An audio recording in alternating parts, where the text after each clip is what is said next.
Hey plant friends, it's AJ. I'm back for my second video. It's been a couple weeks since I put my first one out, and I just wanted to say thank you everyone for all the interaction and the likes and the views and the comments. I really wasn't sure what to expect, but I would say that's really awesome for a first video, so I'm definitely going to be back on here as often as I can. Today I wanted to share my Anthurium collection and then also give some of my care tips on Anthuriums. So I guess we'll start right here. These two I grow in these drainless glass setups. This one is my Anthurium luxurians, and she is one of my very favorites. You'd think with the name luxurians, it would be such a difficult and finicky plant to grow, but honestly, I would recommend this for one of your very first Anthuriums. They're not hard to grow at all. And then in my other hand here, this is a strap-leafed Anthurium. This is the Anthurium vittarifolium. And this one was one of my favorites, and then unfortunately it fell off of a shelf. All of its leaves got broken. That was many months ago, and it's made such a great recovery. It did not look good for a while, and now it's finally looking how it should. So let's talk a little bit about these drainless glass setups. The cool thing about these is that, like I said, they're drainless, no drainage hole. And the first thing that I will say, if you're gonna grow your Anthuriums this way, I would say a clear container is a must. You have to be able to see through it. I started with a layer of leca in the bottom. There's a lot of algae in here now, so it's hard to see.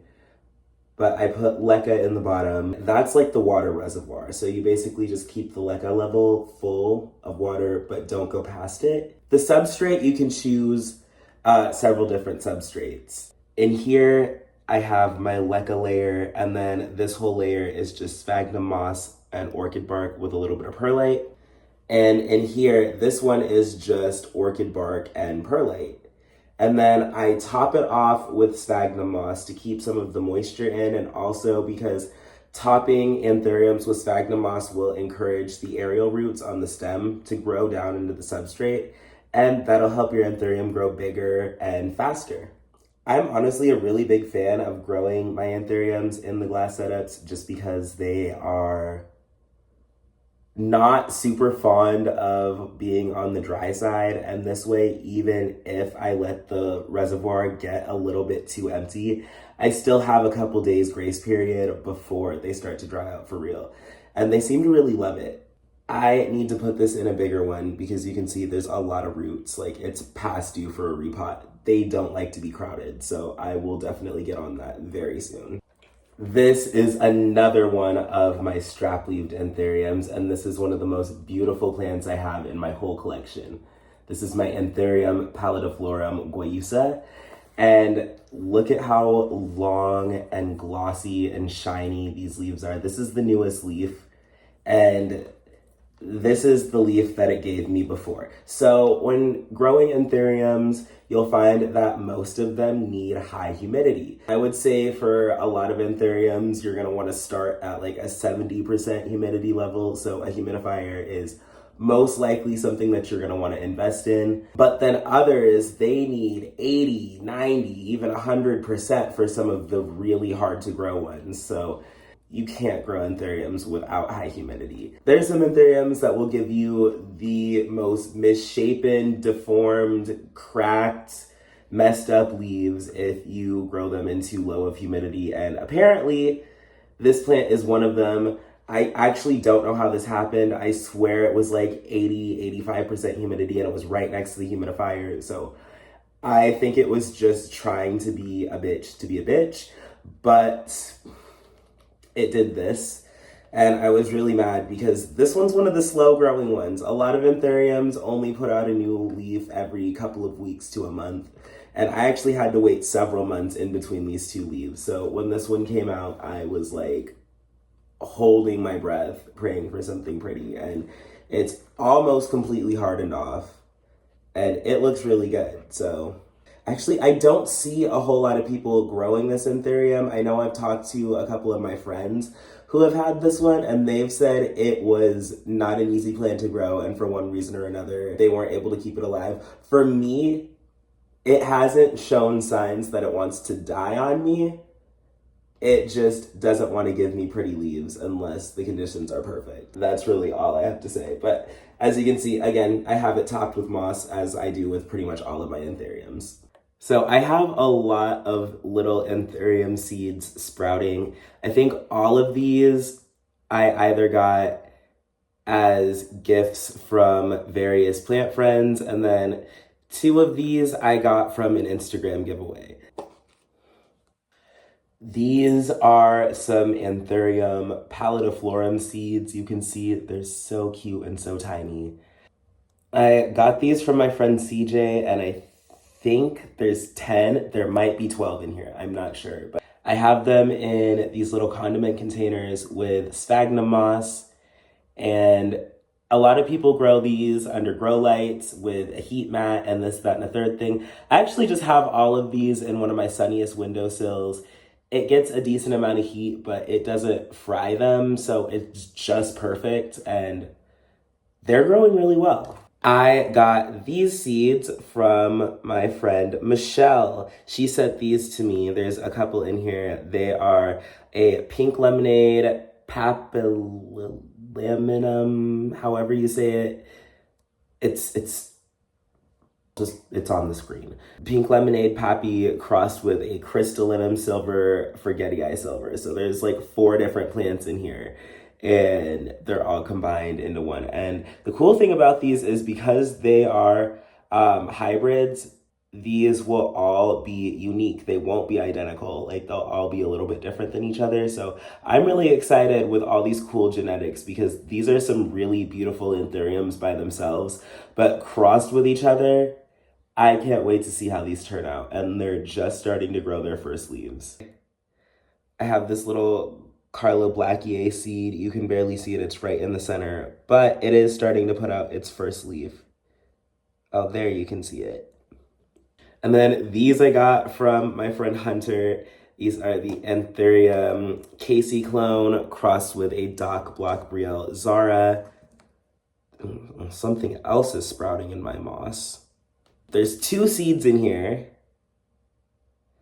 and they are just starting. Those little white fuzzy things on the end, those are their very first roots. And if you see, there's just that little tiny green bump right where the root is coming out. That's the first leaf starting to form. So both of these are well on their way to sprouting their first leaf. One thing I will say about Anthurium seedlings and sprouting, germinating seeds is they need pretty much 100% humidity. And so I keep these lids on pretty much at all times. Sometimes just for airflow, I'll leave the lid cracked for maybe an hour or so, but I never let that humidity go down. Like, you need that condensation to be visible. Okay, so this may possibly be my favorite plant in my whole collection. This is my Anthurium,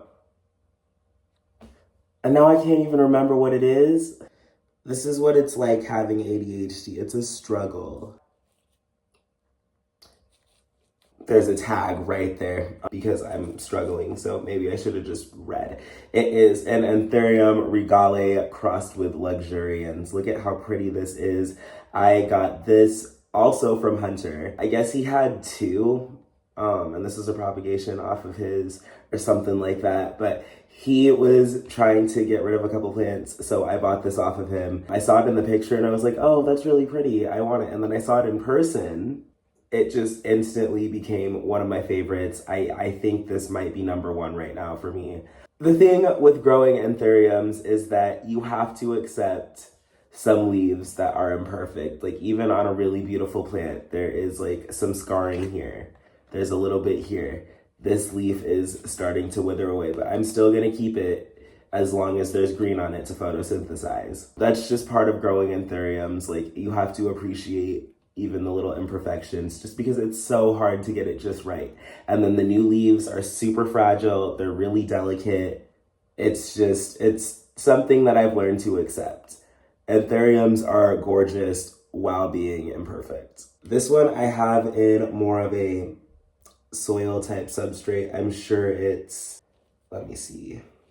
I'm actually not sure what all is in here. It's probably just some aroid mix that Hunter threw together, and then there's sphagnum moss at the top. This is a lot different than the super duper chunky just perlite and bark mixes that I usually use, but these also work really well as long as there are well-draining amendments like that perlite and that orchid bark. And I'm talking about the big pieces of perlite. I'm talking about like these large pieces. The small stuff, it really isn't going to do very much for you if you're not also using the large, in which case I would honestly just use the large for your really chunky aroid mixes, just because the smaller perlite, it tends to float to the top every time you water.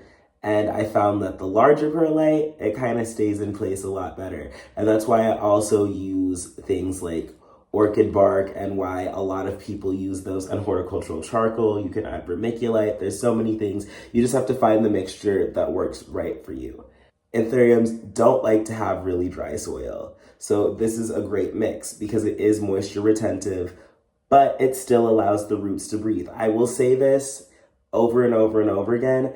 Root rot occurs when the roots can't breathe, when the roots don't get oxygen. It really does not have as much to do with moisture as you think. Although that is a factor, I think the roots suffocating from really dense soil is the number one cause of root rot in plants. And so I always recommend something that is breathable for your plants, and anthuriums are no exception, but they also don't like to be super bone dry. These are really tropical plants, so this is such a great mixture. You're also gonna hear me hype up topping off your soil with moss throughout this video many times. Another advantage to it is you can tell when your soil is going dry by when the moss starts to go dry. And that is one indicator that you probably need to throw some water in there. Going back to when we were talking about easy beginner anthuriums and great ones to try out, the crystallinum is a great one to try out if you're just starting.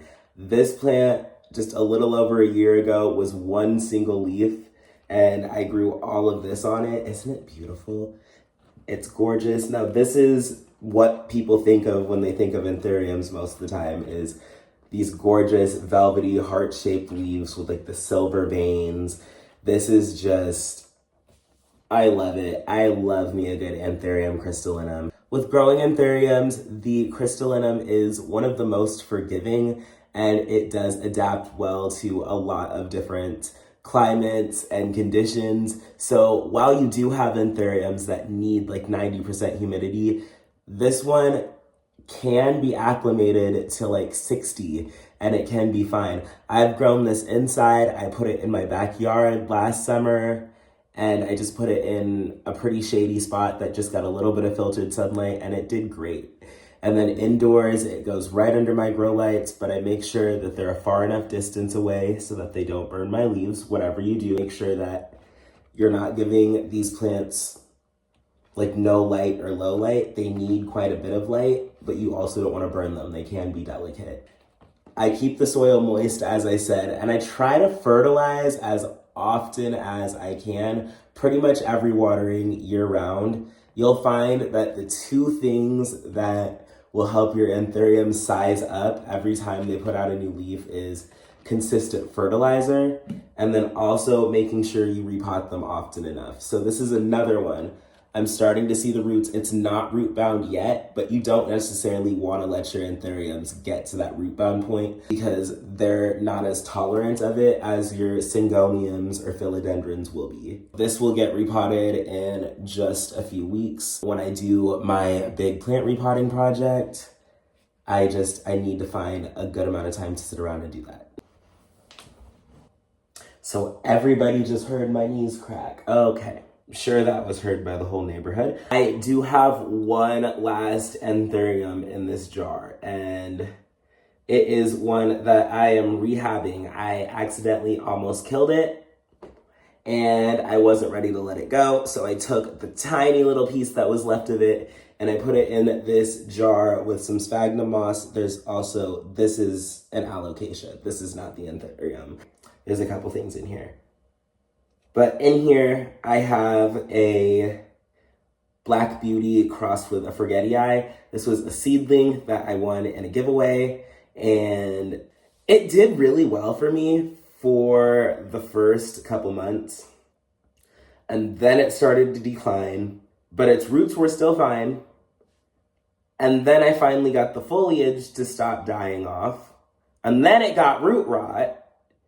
And then I almost lost it. So there's my alocasia regal shield. It desperately needs to be taken out of this jar. Let me go ahead and show you the Black Beauty forgetii. It's right there in the corner. I also have some philodendron nodes in here. They were a philodendron melanochrysum, and as you probably know, if you're a philodendron person, they don't ship well. They just don't travel well. So what I have is a pile of nodes and some moss. But yeah, the Black Beauty forgetii, it came back quickly. It was resilient. It's already starting to grow a new leaf, which is what this green bump in here is. And you can see all it was just a little chunk of a stem, just that little stump, and I threw it in there. It re-rooted itself. It's growing a new leaf. It's resprouting, so I still have the plant. Even with plants that are said to be difficult, like Anthuriums, I would say, you know what, if you're up for the challenge, don't give up on it until it's over. I said, it's not mushy, it's not rotten, therefore it's not dead yet, and here we are, because I was not willing to let that plant go. I wanted that cross. So, those are all of the Anthuriums that I have in my collection. I'm gonna show you guys this beautiful thing and this beautiful thing one more time, just because they are to die for. Thank you so much for watching, guys. If you liked the video, make sure you subscribe. Go ahead and check the description for other places where you can find my videos and my content.